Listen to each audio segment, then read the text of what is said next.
Tópico 3. Fé. Tese 13. A melhor definição de fé é confiança. Confiança é depender de outro. Talvez tenha ouvido a história do malabarista que andava sobre a corda bamba por cima das quedas do Niágara. Após ter deixado multidões embevecidas com seu feito, perguntou: quantos de vocês acreditam que desta vez eu posso atravessar novamente sobre a corda, empurrando um carrinho de mão com alguém sentado dentro? A multidão aplaudia. Todos estavam certos de que ele poderia fazê-lo. Então continuou: quem quer ser o voluntário e entrar no carrinho de mão? Fez-se um profundo silêncio. O auditório havia acabado de ser lembrado da diferença vital entre crença e confiança. Uma coisa é crer que o carrinho atravessaria com toda a segurança o abismo. Outra, bem diversa, é pôr a própria vida numa corda bamba. Em Tiago 2,19, estabelece a mesma distinção. Crês tu que Deus é um só? Fazes bem, até os demônios creem e tremem. A fim de desenvolver fé salvadora, você precisa mais do que assentimento mental. Até mesmo os demônios têm crença desse nível e tremem em resultado disso. Os demônios creem, mas não confiam. E essa é a diferença crucial.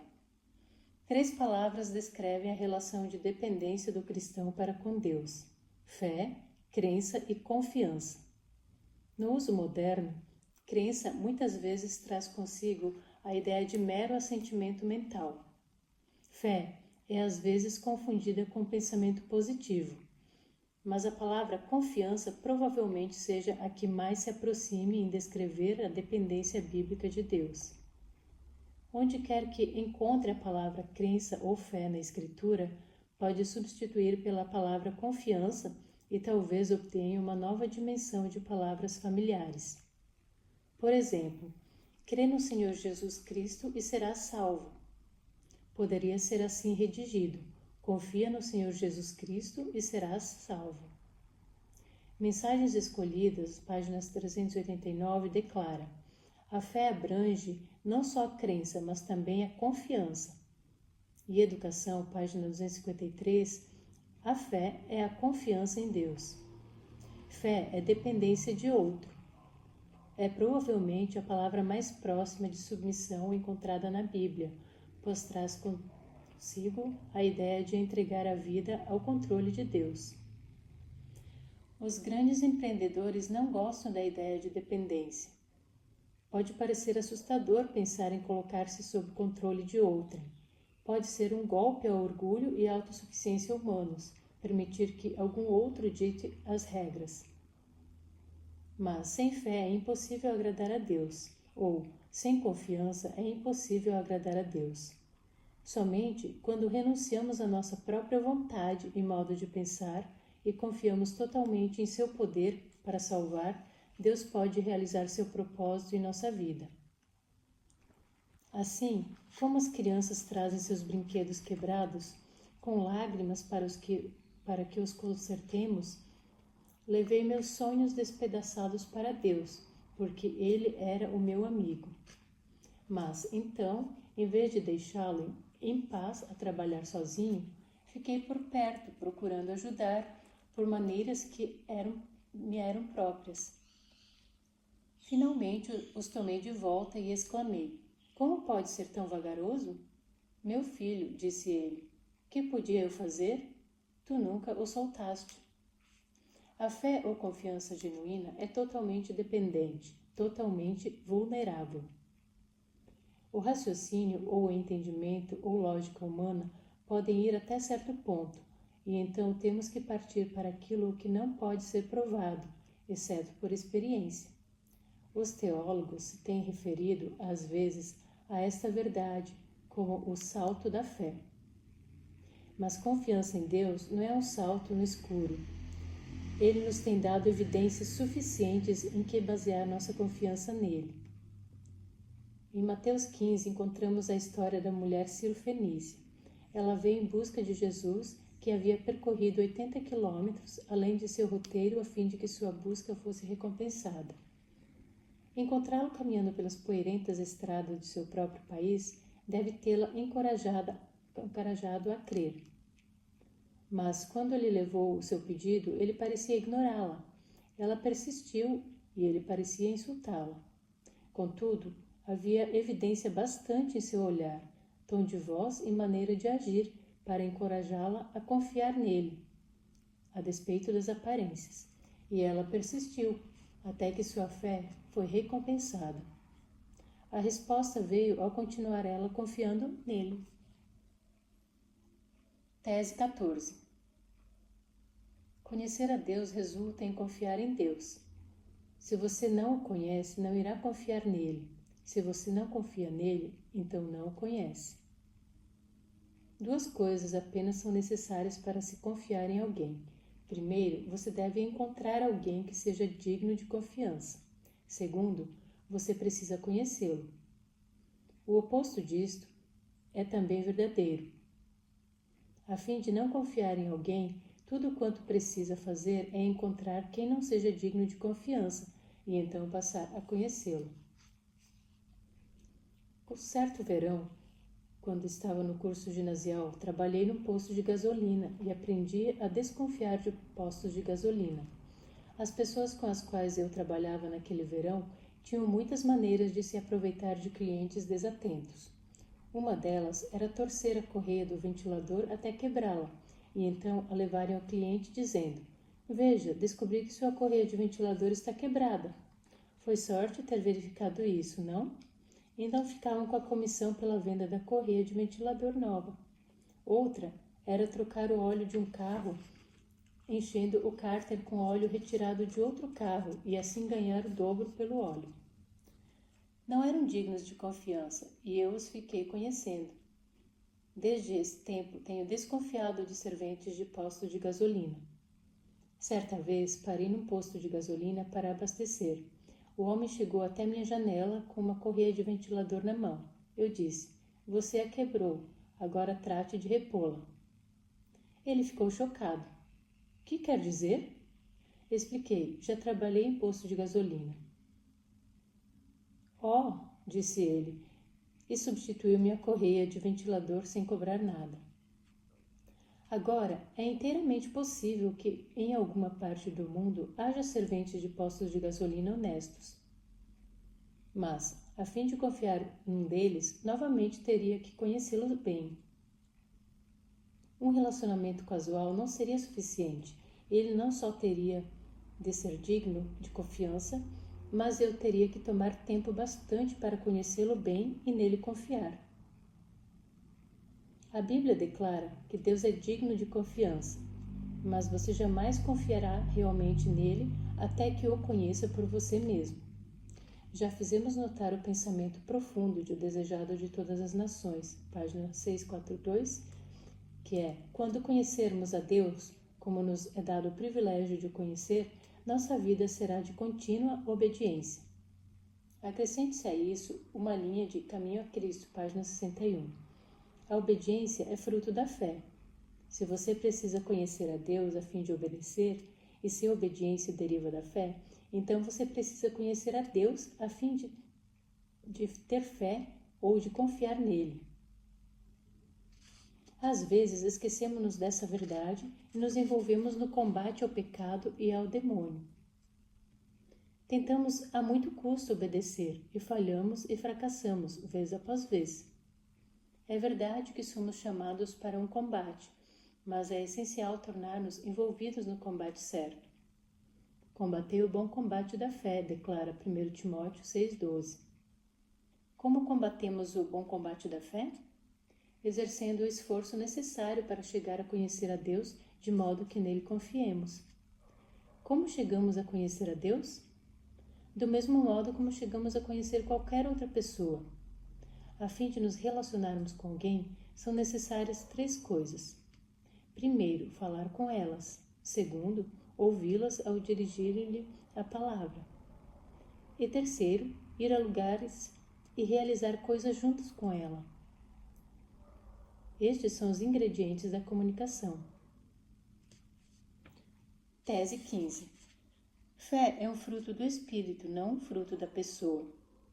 Não é algo em que a gente trabalhe ou que a gente desenvolva. Se estiver interessado em produzir, seja o que for, de maçãs a pepinos, por onde começará? Já trabalhou num jardim ou numa horta? Sabe como se faz? Não é necessário ser um especialista em agricultura para reconhecer que certas coisas causam, certas outras coisas resultam. E se desejar ter êxito em seu jardim ou horta, não se empenhará em resultados, não é mesmo?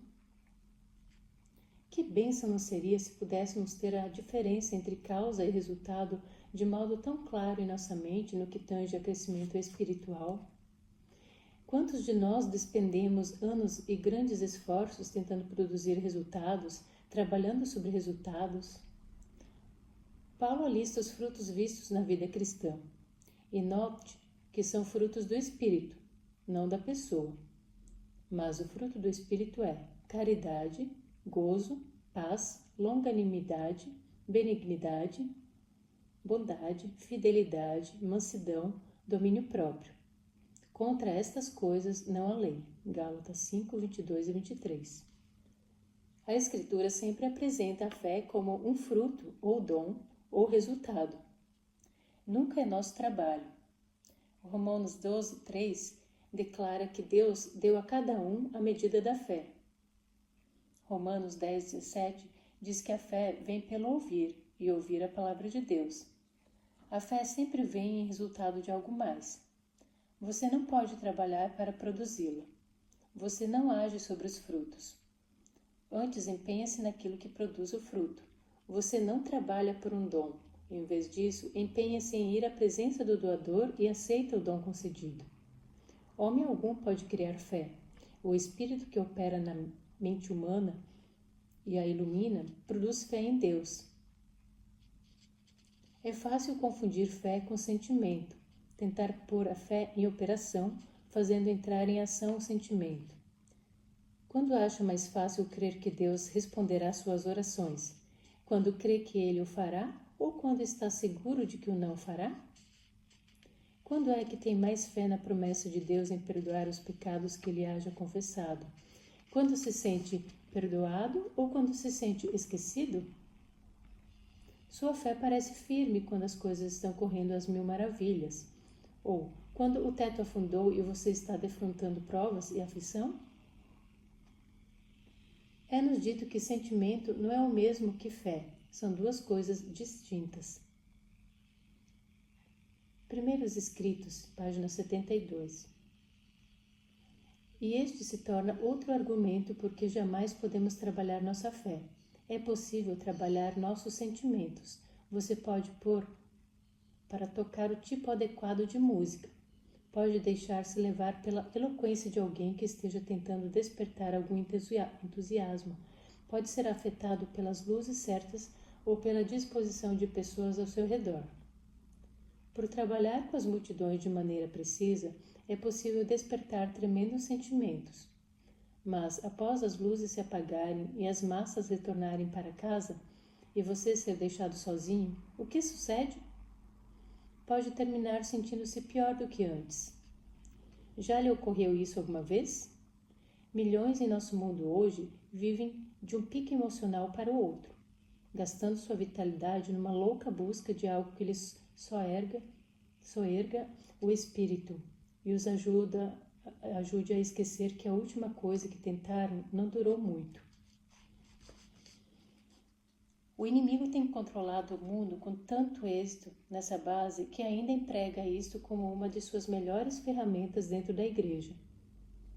Quando alguém toma a decisão de ir a Jesus para encontrar a felicidade duradoura que ele tem para oferecer, o inimigo se aproxima e diz: "Você quer ir a Jesus? Bem, é melhor então arrumar sua vida para que ele possa aceitá-lo." Ele faz com que essa pessoa tente produzir os resultados e a mantém afastada de Jesus. Enquanto esta tenta em vão tornar-se justa por conta própria. Mas então ouve sobre justificação pela fé. Parece bom. E, ao decidir aceitá-la, o inimigo chega com outro estratagema dizendo: é verdade, a justificação vem pela fé. Não opere sua justiça, opere sua fé. E isso pode ser simplesmente outra barreira entre o pecador e o Salvador. A verdade é que você não opera sua justiça nem sua fé. Ambas as coisas são dons. Ambas são frutos. Ambas ocorrem como resultado de conhecer a Jesus. E conhecer a Jesus vem em resultado de passar tempo em comunhão e íntima relação com Ele. Se for a Ele, o Senhor lhe dará a genuína fé de que carece. O primeiro subproduto de buscar a Jesus é fé genuína. A justiça vem em segundo lugar. Tese 16. Pensamento positivo não produz fé genuína, mas a fé produzirá pensamento positivo. Hus e Jerônimo foram heróis nos anos da Reforma. Trabalharam na Boêmia e o testemunho deles precedeu ao de Lutero na Alemanha. Os escritos de Wycliffe influenciaram a ambos. Não muito depois de que João Hus morreu, ou melhor, começou a pregar, o Evangelho com grande poder teve a companhia de Jerônimo, que estivera na Inglaterra. Ao se tornar mais conhecida a pregação de João Hus, foi ele convocado a ir a Roma, prestar contas de seus ensinos. Hus obteve um salvo-conduto, mas, após sua audiência, foi lançado na prisão da mesma forma. Tendo recebido a oportunidade de retratar-se, recusou fazê-lo e, após se passarem muitas semanas, foi queimado na estaca.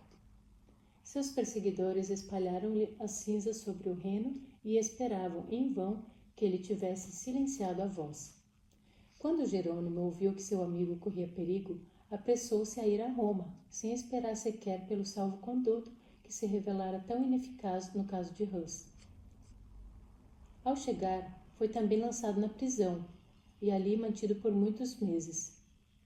Sua coragem vacilou e aceitou a oportunidade para a retratação. Descobriu então uma coisa impressionante. Há algo pior do que ser queimado na estaca. Trata-se de não ser queimado na estaca, viver com o remorso de ter negado o Senhor. Jerônimo retratou-se de sua retratação e partiu cantando para a morte. Quando o carrasco se aproximou dele por trás para acender a fogueira, bradou: venha com ousadia para minha frente, aplique o fogo perante minha face. Se eu tivesse temor, não estaria aqui. A história de Hus e Jerônimo tem muito a nos ensinar sobre fé genuína.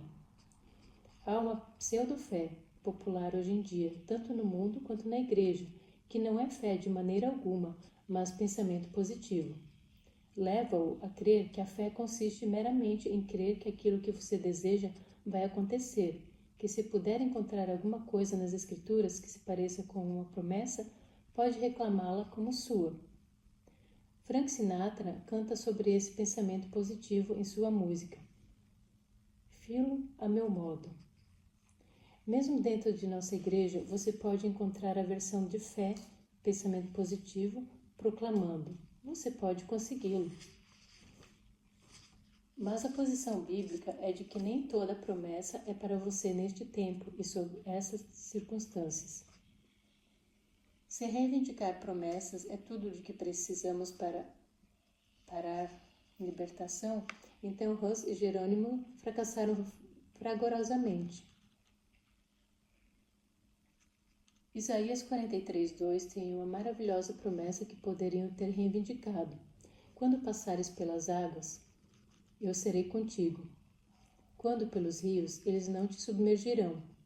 Quando passares pelo fogo, não te queimarás, nem a chama arderá em ti. Mas Hus e Jerônimo foram para a estaca, não porque deixassem de exercer fé, mas devido à sua fé. A fé ainda confia em Deus, mesmo quando as coisas não se passam de modo como gostaríamos. É fácil confiar em Deus quando a vida marcha suavemente. O teste real da fé se dá quando nossas orações parecem não ter resposta. O Senhor deseja que confieis em seu amor e misericórdia em meio a nuvens e escuridão, tanto quanto sob o brilho do sol.